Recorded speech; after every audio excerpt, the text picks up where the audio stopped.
my ideal guest is someone that is going to fill a need in my audience that they are asking about, that they are craving, a struggle that they're having that I can't fill.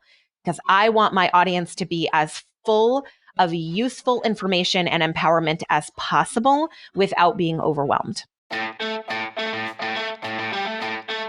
Hey there, pitches. Welcome to the Go Pitch Yourself podcast with me, Angie Trueblood, a self-proclaimed podcast junkie. I'm on a mission to rid the world of the crappy pitches that are filling up inboxes everywhere. Want to help? Then let's get pitching.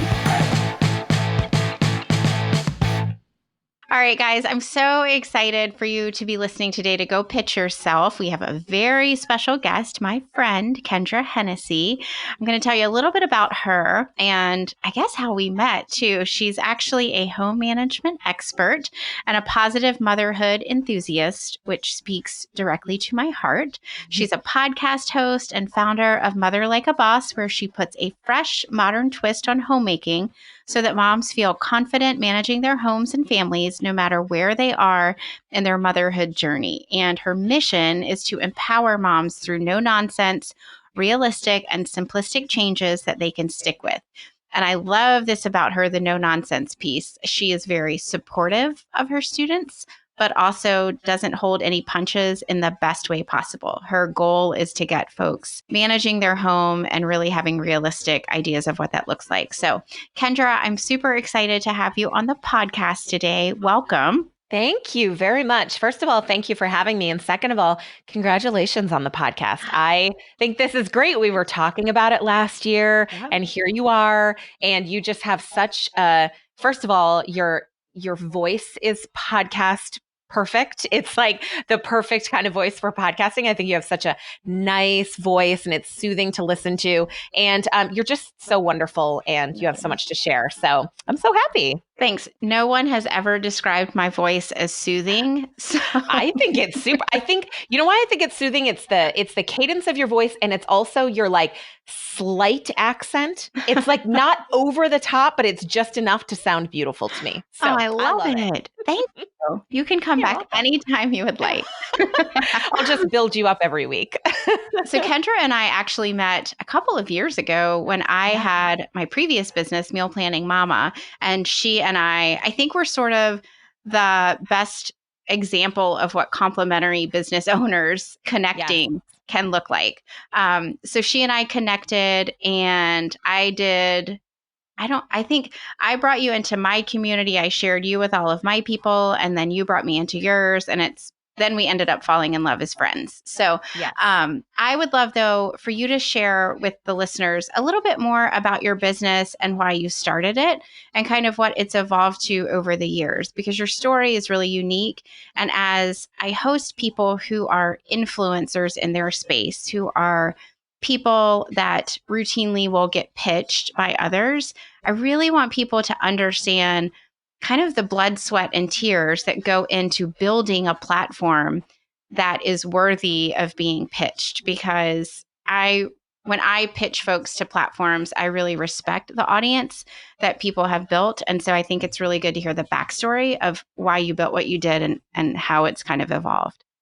Yeah, first of all, I love that you said that, because that is something that a lot of people don't put much effort into when they're pitching, is they just think, well, this person has this big audience and it would be great for me to be on their platform because they can really serve me in a way. And I know that other people feel the same way I do about my audience. I am very protective of my audience. I'm protective. I feel like a mama bear for my audience and my students, because I know that they're being bombarded with information day in and day out. We live in the information nation, and I want to make sure that the information that I'm giving them is useful and valuable and not just more noise. So I know a lot of other people are the same. They're very protective of their audience. They want to make sure that anyone they bring into the stratosphere is someone that is going to add to or enhance their audience lives, not just add to the noise of their lives. So that's really awesome that you said that. Well, I'll interrupt you really quick if that's okay. When you and I were working together last year, Kendra's not just saying this, like she really walks the walk. So Mm, I did pitch her for a good amount of last year. And there were several times that we came across people where she would definitely be a good fit to be a guest on their podcast. And sometimes they would want to do a swap interview. Like, yes, you can come on my podcast. And basically, if I can come on yours. And I loved that you never really bended on that yeah. when it wasn't a good fit for your audience. You know, it was, and that could have gained you more visibility by saying, sure, I'll do a switch because you have a really large audience and I would like to get in front of them. But you never wavered on how you protect your audience. And that just made me respect you even more. So I just want the people that are listening to know she's not just saying that because she doesn't accept a lot of pitches. It really is how you operate. So, where I started my first business was actually 13 years ago. I started a cleaning business. So, I won't go through all of the story. That would be a very long story, but I want people to know that that's where I first got started. So, people understand I didn't just 3 years ago decide to start a business. I've actually been running a business for 13 years. So, I started that business really having absolutely no business experience whatsoever and no business starting a business. But I was young. I was 22 at the time. And I just didn't know any different. And honestly, I think that naivete worked to my advantage because I didn't really know I could fail. Right. I was one of those people that succeeded a lot. I was a straight A student. I was what some might consider a nerd. So I didn't really know I could fail. I really hadn't failed at much in life. So I just thought, hey, I'll just go into this. And if it doesn't work out, it doesn't work out. Because when you're young, kind of have this like, I'll just try something else. No big deal. And so I ran the business. It ran very successfully for a good amount of time. I had 2 children in that time. I was actually pregnant when I started the cleaning business. And then I had my son 6 years later. And what I found when my son was about 2, I don't know, it was around 2015. So he was around 2, is I started to feel a pull to do something a little bit different. And I couldn't figure out if I wanted to add new services to my business. If it was like, well, I've been doing this for 10 years. Should I add things like carpet cleaning? Should I add window cleaning? Like, I didn't know if it was that. I mean, Right. it sounds crazy, but that's kind of what you do in business. You diversify. Once you have gotten something down in your niche, you kind of diversify so you can bring in more customers. And I was like, I don't want to do any of that. That sounds awful. I'm so Sounds glad you're not a window terrible. cleaner. Oh my God, me too. You have no idea. I hate cleaning windows. So I was thinking there's got to be a way that I can diversify a little bit. And I started listening to podcasts. And my mom had been listening to podcasts and I had a few friends. And I just thought podcasts were, at the time, I just thought they were things like celebrities did. Like, Right. some Adam Carolla had a podcast that he started, and like Joe Rogan and all these people that were just like dudes that just wanted to talk to people, but didn't have a radio show.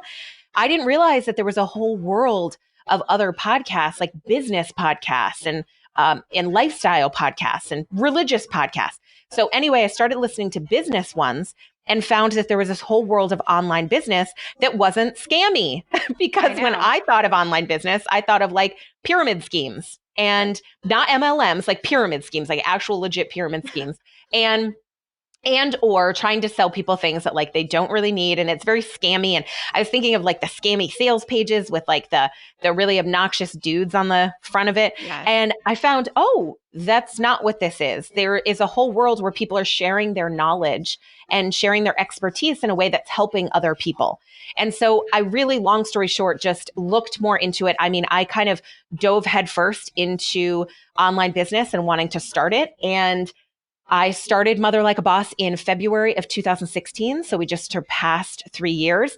And I honestly started it not really knowing what it was going to be, which I think a lot of people do when they start a business. They just have an idea. They don't really know how it's going to evolve.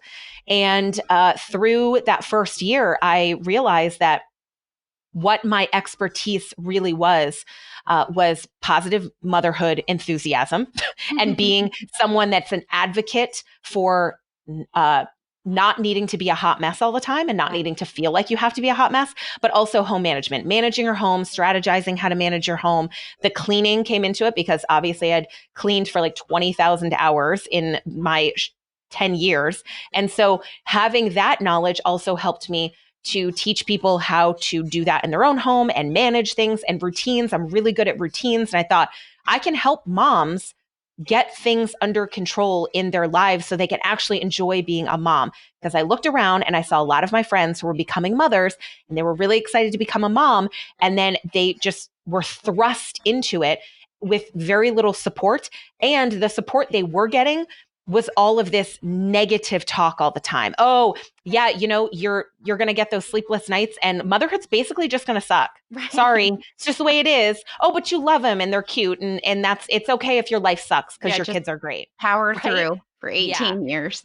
Exactly. Right. And then you're miserable at the end of those and you're Right. exhausted. So it was one of those, like, there's got to be a better way, like as seen on TV. And I just wanted people to see that there was a better way in a very realistic way. I'm not Martha Stewart. I'm not teaching people to go out back and pick herbs from their garden. Like, that's not me. That's not who I am. I'm filling a different need and a different niche. I'm just here for the every mom that wants to make even just subtle shifts in their lives to see big results. And some of what you said is so important for people, not that would potentially pitch you, but using you as an example. Like, some of the language that you use is very nuanced. And one of the things that when I work with my clients, it's making sure that you're pitching people who have similar energy and similar approaches to the topics that you guys might be talking about. And I even remember when we worked together, I would come across some podcasts that were pretty big names, but it would have that undercurrent of it's okay to be a hot mess, or managing your home and making meals is not my job as a mother. And so I knew from just the strategy of who we wanted to place you in front of that was not the right audience for you. So you sharing that backstory, I hope, serves as an example to listeners that they do when they're pitching people. They really need to understand the premise of why the business was started, because you'll start to pick up on nuances that will either make you a clearly perfect fit or a clearly imperfect fit. And those nuances are really important. And so also, so people know, so Kendra has an online business and she serves her students through online courses that are not just these like set it and forget it courses. She gives so much to her community. I'm a student in one of your courses, Homemaker Issue. And I remember when I purchased it, it was the first time I had ever shown up to a meeting on the wrong day. Yes, I remember that. I've offered you. And I was like, do you think this could be a business expense? Because this is affecting my business. Yeah. And it was. So I want people also to understand how you work with your students, because they might need you. I mean, I did, so I want to share that. So you have this little podcast, Kendra. It's called Mother Like a Boss. So can you share with people when you started it and why you started it? I would love just the backstory of that piece of your business, because it's been a game changer for you, I would venture to say. Oh, yes. Game changer for sure. It's been life-changing in my business. So for my business life, it's been really just life-changing. I started the podcast in January. It was like January 23rd, I think, is when it came out on iTunes of 2018. So as we're recording this, it's, a little over a year or so. And I had wanted to start a podcast for about a year before that. And I thought about it and I had a Trello board for it and I wrote down notes and I had ideas. And one of the reasons, honestly, that I didn't start a podcast sooner, and this is a very good lesson for people listening out there, is I thought that it was going to be so much more work than it actually was. And the reason for that is I heard people talking about how much work it was. And I also find it interesting how that really is symbolic for how I teach motherhood, because most people have this, oh, motherhood is so difficult. Running your home is so hard. Oh my gosh, don't do it. It's just don't.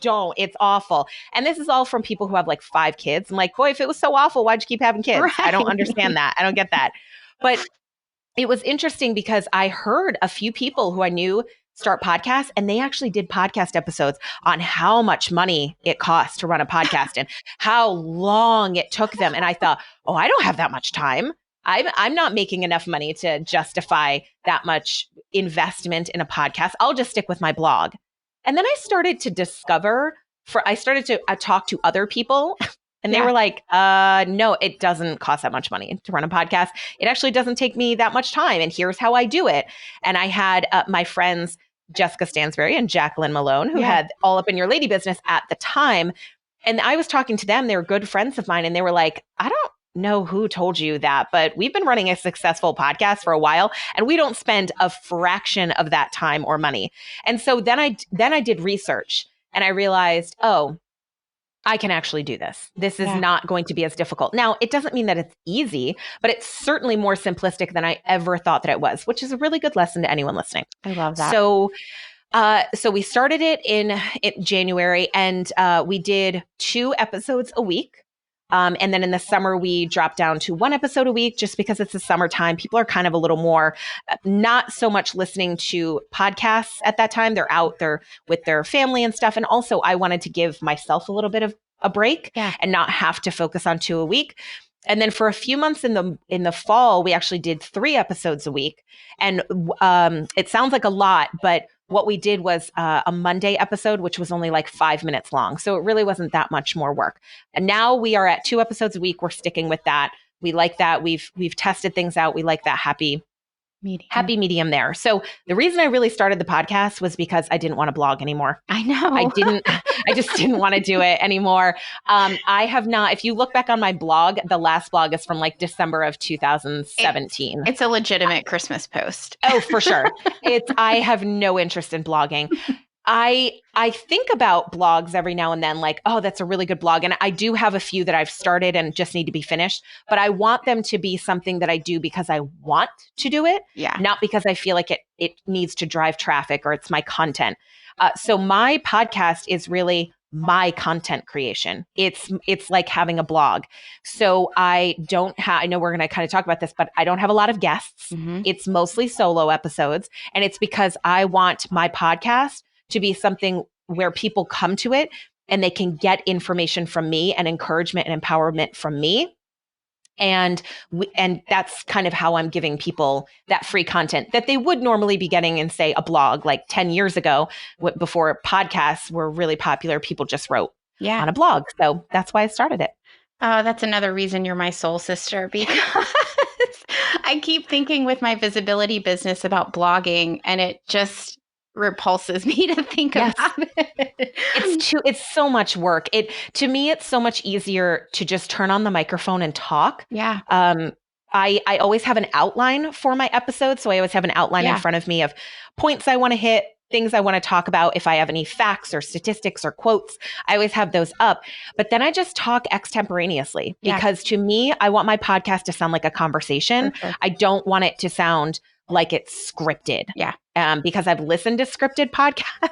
We all have. And they sound scripted. Yeah.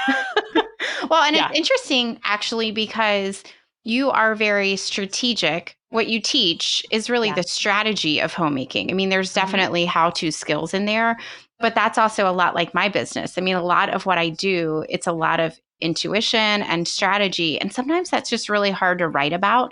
You kind of have to get it out in words in order to communicate it well. So I love that. So let's dig in a little bit then to how you handle guests. And because you do take a very different approach than a lot of podcasters. And I think it goes back to that you're viewing it as your content, whereas some people will start a podcast and they view it. And a component of the reason that I've started this one is networking, but the main focus for me is getting content to my people.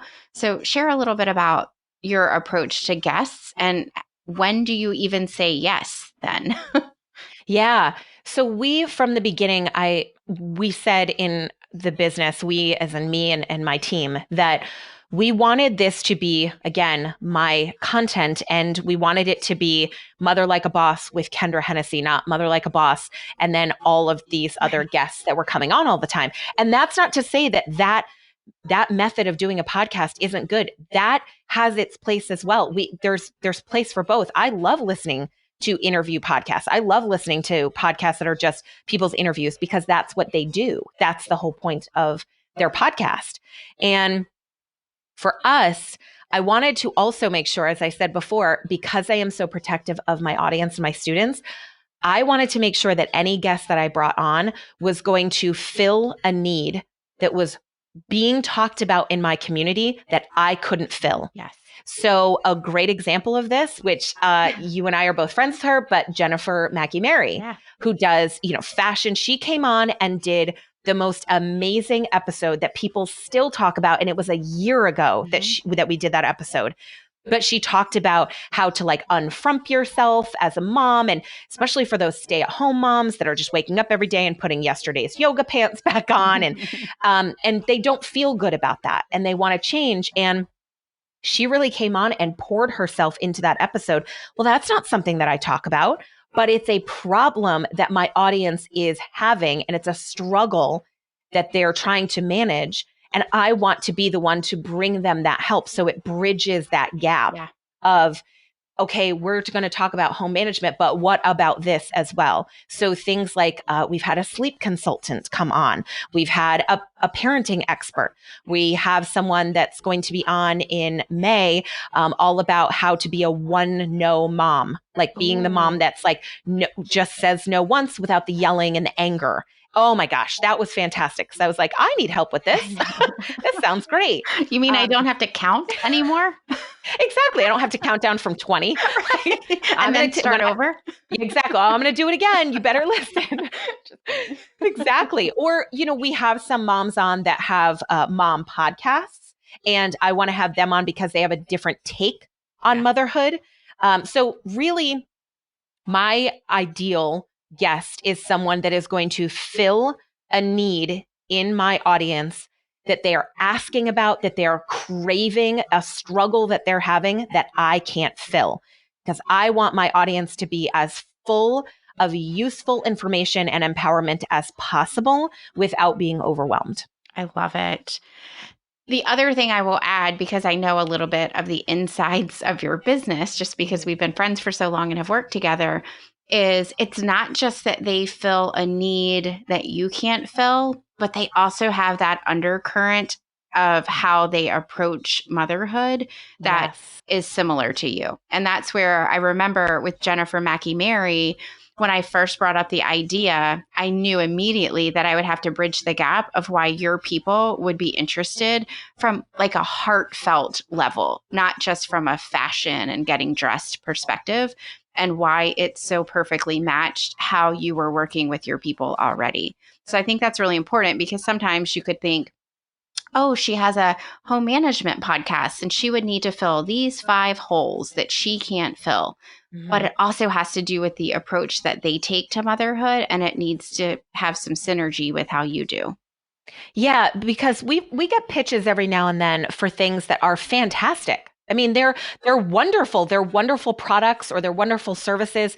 But I look at it and say, is this really going to be something that people can take away a ton of information that I haven't already given them? And that's not from a competitive standpoint. I want to make that really clear. It's not like I wouldn't have a cleaning expert on. Believe me, if a cleaning expert came on and filled a need that I wasn't talking about, I'd have them in a second.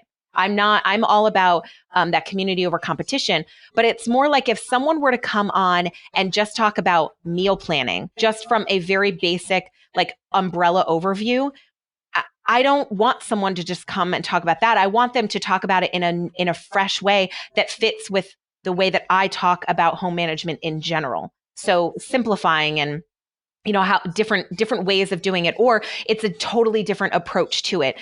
It can't just be the same kind of thing. So the sleep consultant I had on, it was very similar to the way that I do things. She's very much about positivity and training the parents, not the kids. Same with the parenting expert that came on. We just had very similar views on how we approach things. It was just on different topics. Yeah, definitely. Yep.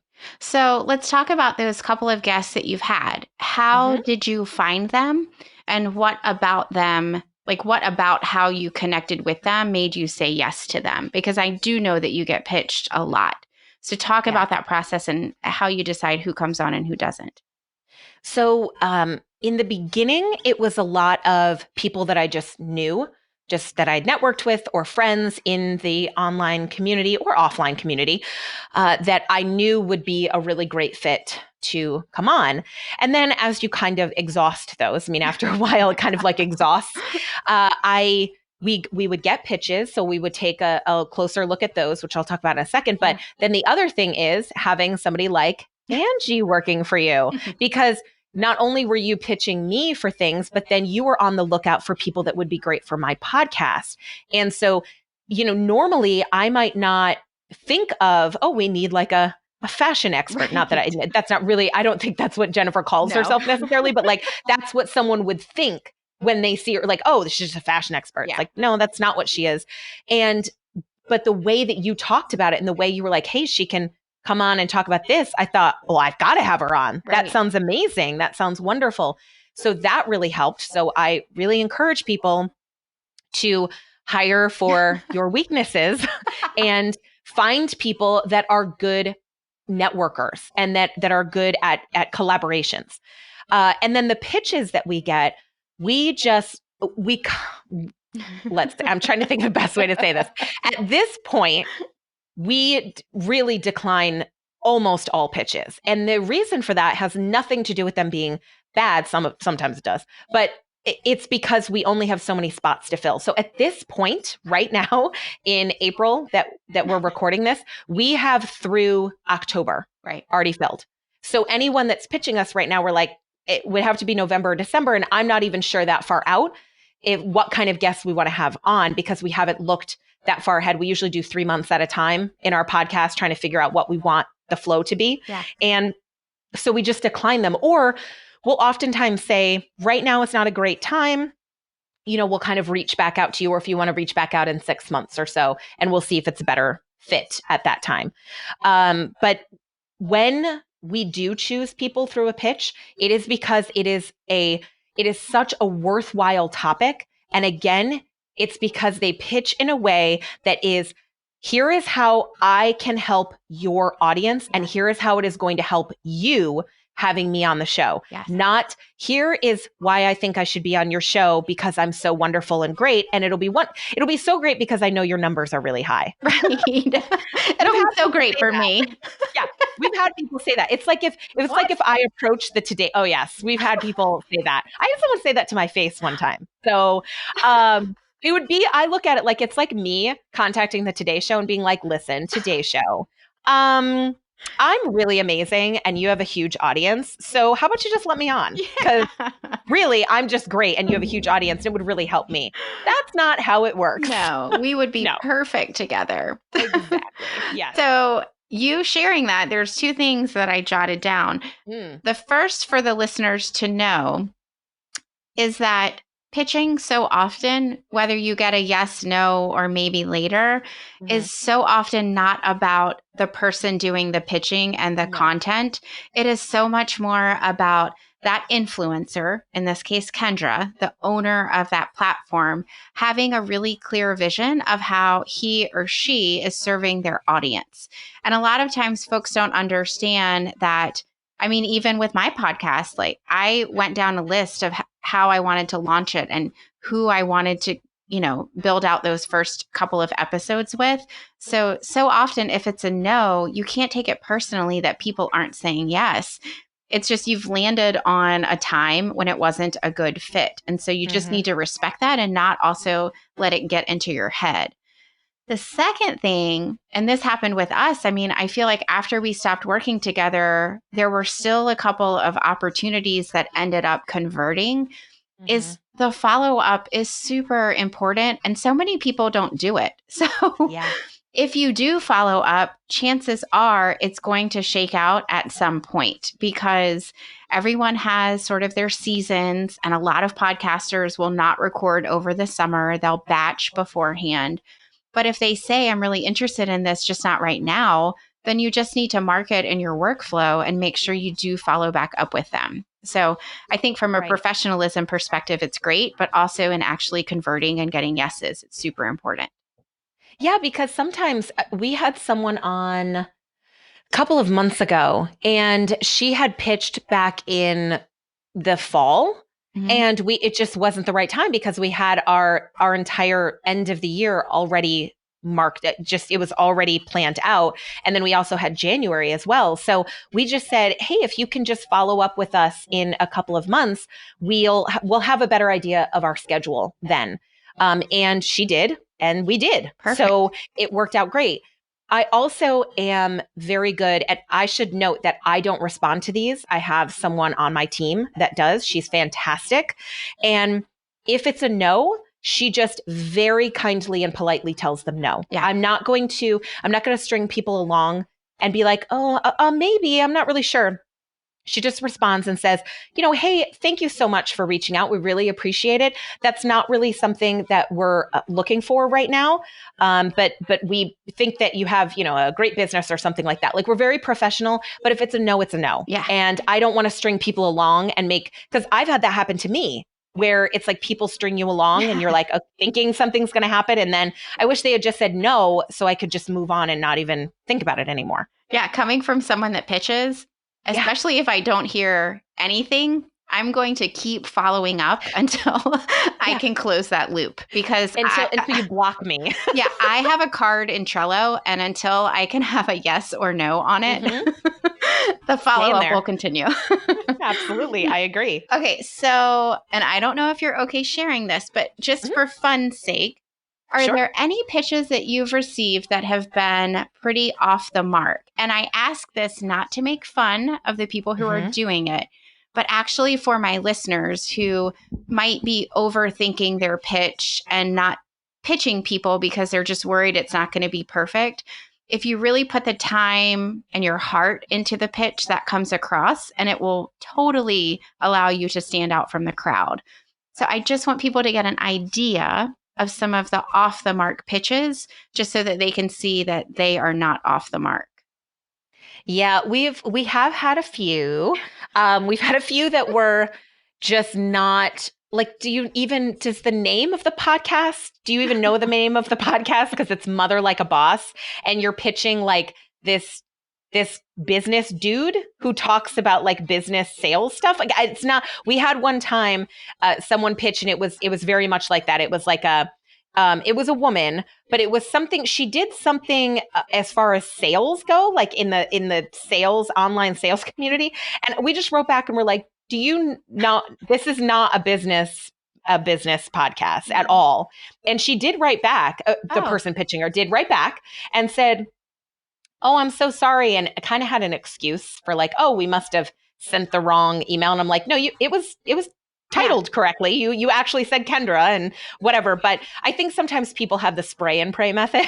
Yes. Of like, just pick, and I know you've talked about that. Like, I'll just pick all the podcasts, and I'll just take the same template and just fill in the name, and then like hope somebody says yes. So we can usually tell when those are what they are.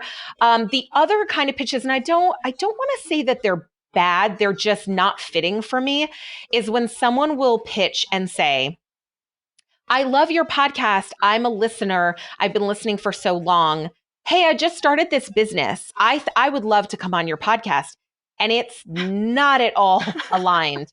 So I sometimes think people will use the like, oh, well, I'm a huge fan. Like, I love your podcast and I love listening to it, to try and then get on. But it's not even a right fit. It's not even like what they're doing is necessarily the right fit, or it's something we've already had on. And so I have to tell people that sometimes, like, we've actually already had somebody on that talked about that. And I'm not just interested in regurgitating the same information over and over. Right. So it's a no. So those two come to mind.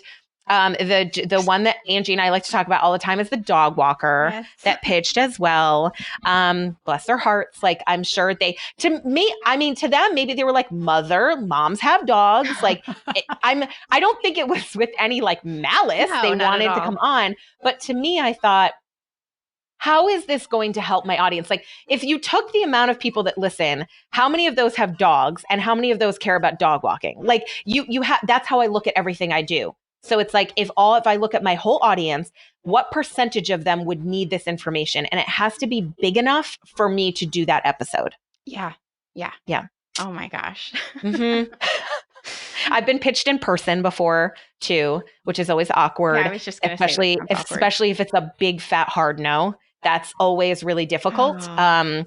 Because it's just, I mean, people will just pitch you when you're at a conference or you're at something and it's like, oh my gosh, I love your podcast. We should talk because I think that and I'm like, I know what you do. And it's not that what they do isn't great. Their stuff may be Right. phenomenal, but it's not the right fit for my podcast. Plain and simple. Yeah, I Yeah. mean, the story, and it's so funny because pitching podcasts is very different than pitching other mediums. I Mhm. actually had a client recently who they had a traditional publicist, but they just weren't landing on podcasts the way that they had expected.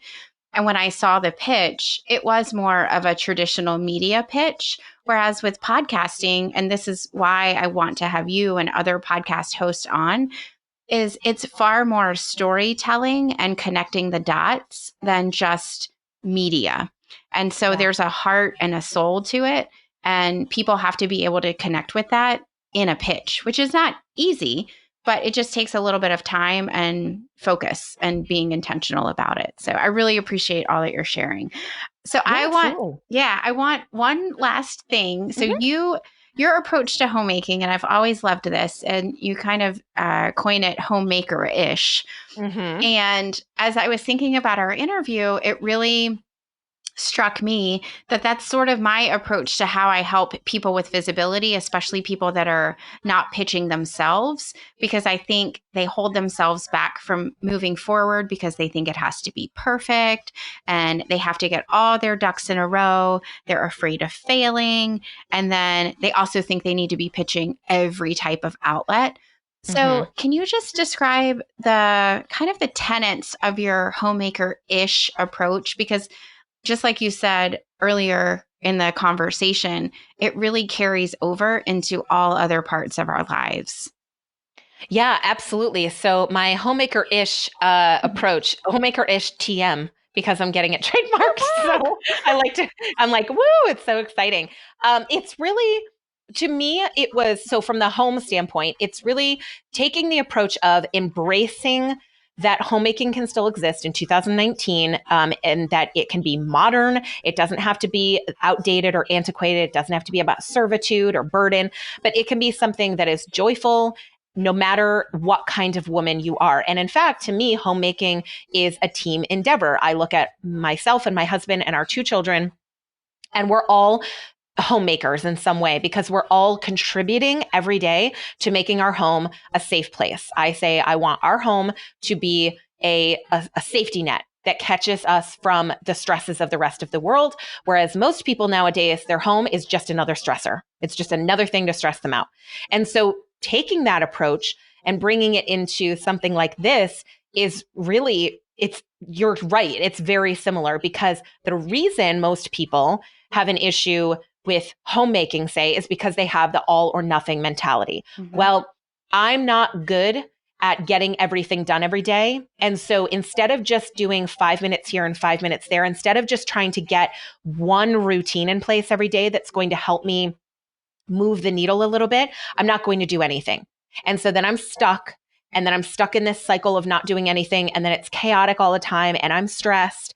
And the same thing is going for people in business because they see someone else doing something and they make an assumption about that person. Well, that person must have more money, more visibility. They must be more confident than me. They must have more experience than me. So it's okay for them to be pitching these podcasts Mhm. but not for me. And the same goes for motherhood. We look at somebody else and we make an assumption because we look at a mom that shows up every day and she has like makeup on and maybe she's wearing heels. And you're like, girl, I don't wear heels. What are you even doing? Like she must have her whole life together, but you don't know. You have no idea what's going on. Maybe she used to be a hot mess and then she turned the corner. Maybe she has taken my course. I don't know, something like that. But no, maybe that's just what's important to her because she's prioritized it. So we can't make assumptions about what other businesses are doing. We have to just focus on our race and run our own race. And the way you do that is by just Mhm. trying something, putting a little bit of effort in, sending that pitch even when it feels scary, even when it's imperfect. Because I want to add that the people that we have accepted through pitches, a lot of them, they weren't perfect. Right. It's not like they were perfectly mapped out. And we have gotten pitches from big, like big people, quote unquote. Yeah. And then we've got pitches from someone that just started their business. And we've taken that person that is just starting and just sort of getting along because their story was so compelling. And so your story is going to be the thing that sells you into anything that you do, not necessarily the format of the email being perfect. For real. Or you having your perfect homepage so that when they go to your homepage, it's like absolute perfection. Like people just aren't caring so much about that. You care about it. So if you want to take the homemakerish approach, it's like, what can I do that is going to set me up for the most success? What domino can I knock over that will help to knock over the most amount of dominoes? And then just sending the pitches and being ready for what comes. Yes. Well, and I've had a client before, and so I kind of learned this, not the hard way, but I had a client who I was pitching her, and she didn't have a large social following. Her website was crap. I mean, admittedly, she would tell you that. Sure. But her story was phenomenal. And I remember I started sending pitches and everyone was a yes, which is not normal. And it just blew my mind because going into it, I know social followings are really big and people want to know that you're willing to share the episode with your audience. But at the heart of it, if your story is really unique and really can serve that person's audience, it's a yes. So that's another thing that I see people kind of being held back. Like, oh, I only have 400 Facebook followers. I even had a client recently ask me, should I run a couple ads to my page first? Because she's really good at that. And I'm like, no, let's just see how it shakes out. I think your story is different and unique enough that it'll work. So I love everything you shared. Yeah. And I should say, I don't know, I cannot speak for other podcasts at all, anyone that accepts pitches, but I can say with 100% certainty, we have never checked people's social following ever. I've never checked someone's social following before saying yes. I should say that. Now, after saying yes, I might go on because I want to like their page if I haven't, so then I see it, but that has never been a determining factor for me ever. Love it. I know who the person is that you're talking about that had the website and stuff. And it was like her story is so compelling. I don't care that her website isn't up and go or whatever, that it's crap. I don't care if she only has 100 followers on Facebook, because what I want to do is I want to bring her story to my audience, which will help my audience and then help her. Yeah. Because I have a rather large audience. I mean, it's not gigantic, but it's big enough that I want to help her grow that following if I can. Yeah. So I don't ever look at those numbers. I don't care what someone's email list is. I care about what they're going to bring to my audience. So good. This is why we get along so well. Exactly. All right. Exactly. Well, thank you for your time. We're going to go ahead and wrap up so that you can scoot. You kind of touched on it. I always like to end with sort of a do this, don't do that. Sure. And if you want to tidy it up and do something different, you can. But I really feel like you saying, just go for it and start knocking over dominoes. But if you have a specific one, I would love to hear it. Yeah. So I wrote these down because I wanted to make sure that I had them the way that, because I knew you were going to ask this. But my do is sort of what I talked about in this episode was act sincerely interested in helping that person's audience. Act sincerely interested in their mission, in what they're talking about. So the podcast that I've been on, I want to make sure either the person pitching me has researched them, or if I'm somebody that's like, oh, I really want to be on that show, that I know exactly what their mission is. And I am speaking sincerely to that mission and figuring out how I can help their audience, not how they can help me by me being on that podcast. And my don't is something that we have come across a few times. And for me personally, it is a huge turnoff, is when you pitch someone, don't set up guidelines and expectations for those people. And here's what I mean. So-and-so would really love to be on your podcast, give the whole story. So she's available Tuesdays at 10 a.m. So if you would like to just send us your calendar link, and if you can just make sure that you're available on Tuesdays at 10 a.m. because that's the only time she's available. She also will need you she'll need this episode to go live by April 2nd because she has a book that's launching. This happens all the time where we will have people set up guidelines. They're pitching me. This is my show. And now all of a sudden I have to work around their schedule. Yeah. Now, here's the difference. If you're a gigantic celebrity and you're she can only do these times, fine. I will stay up until 3 a.m. That's fine with me. Yeah. But aside from a huge A-list celebrity, that is not how you come across in a pitch, at least for me, because it already turns me off. And I've actually talked to a couple of other podcasters, some people with big, big numbers, and they said that will be an automatic no for them if they see that. They had a friend of mine has a podcast. She said someone basically pitched. It sounded like a great pitch. After she said yes, they came back with a huge email of guidelines that this big podcaster had to meet for this guest. And she was like, yeah, no, I don't think so. This is not worth it to me. So that's my personal don't. It's like the underbelly of the podcasting world. It really is. It's the seedy underbelly of what goes on behind the scenes. I know. I have a new client and we were boxering yesterday and I don't even remember what it was about. I was like, oh, girl, you have no idea. I was like, put your seatbelt on. You don't know what we're about to go through together. Yes. Yeah. I understand if you have things that you want to let the podcaster know or ask, just ask, say, hey, she has this thing coming out. We were just wondering if this would be coming out before or after. There's nothing wrong with that, but it's legit guidelines. It's now I have a tech book that I have to follow to have a guest on my podcast. Awesome. Very awkward. So funny. I'm going to Voxer you after this to get details. For sure. Okay. So, oh my gosh, you've been so helpful and so forthcoming. I just really appreciate this inside peek because I think that's what people are craving, especially people that are looking to pitch and they aren't a podcast host. So they're not on the receiving end of all of this. So you've been super helpful. Let our listeners know where they can find more about you and all of your goodness. And I think you have something special to share with them too. So go ahead and tell them all of your goodness. So the best place to go is motherlikeaboss.com. That's really where all the information is. That's where you can find all of the good stuff. Mm-hmm. I also have a free vault that people can join, which is if you're, a mom or even dads out there. We have some dads in my audience. I definitely know that. So my vault, it just has some really great checklists and freebies and all sorts of good stuff in there. Yeah. That's where you can sign up, is at that website. And then definitely check out my my podcast. It's just Mother Like a Boss podcast. So you can find that on iTunes and Stitcher and all the places you listen to podcasts, which you already know about because you're listening to this podcast. Yeah, You'll love it. You need to hop over and listen to her podcast ASAP. It's great. And I often listen to it when I'm cleaning and doing home management things. And it just kind of motivates me to go a couple minutes longer. Awesome. Yeah. So thank you, Kendra. I really appreciate you popping on today. And I hope everyone goes and follows you because I know they will love you as much as I do. So thank you. Thank you. Alrighty, pitches. Thank you for listening to the podcast. Now it's time for you to get out there and go pitch yourself. Want a team of cheerleaders rooting you on while you do?